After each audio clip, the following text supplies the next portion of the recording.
বন্ধুরা আজকে একটু লাউ আছে, একদম শুকিয়ে গেছিলো, চাঞ্চিক্য হয়ে গেছিলো শুকিয়ে। লাউটা সেদ্ধ করে নিয়েছি, তার সঙ্গে একটু আলু দেবো, আদা কাঁচা লঙ্কা ফোড়ন দেবো, 5 ফোড়ন দিয়ে।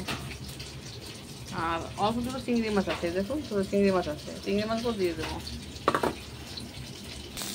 5 ফোড়ন দিলাম, আদা কাঁচা লঙ্কা দিয়ে দিলাম, ঠিক আছে। ফোড়নটা হয়ে গেছে, চিংড়ি মাছগুলো দিয়ে দিই।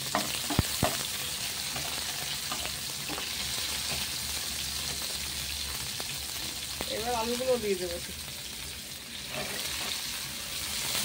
লাউটা একটু পরে দেবো। দেখো বন্ধুরা, এবার একটু ধনে জিরে গুঁড়ো দিলাম, একটু মানে 5 দিনের লাউ তো না ভালো লাগবে না, ধনে পাতা নেই তো। দেখো লাউটা এই মশলাটা কষা হয়ে গেছে, এবার লাউটা দিয়ে দিই, আর দেরি করে লাভ কি।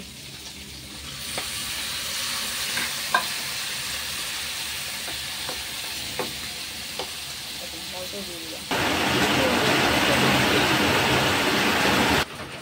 এই দেখুন আমার লাউ হয়ে গেছে, একটুখানি আটা দিয়ে লাউ হয়ে গেছে, দিয়ে লাগাই।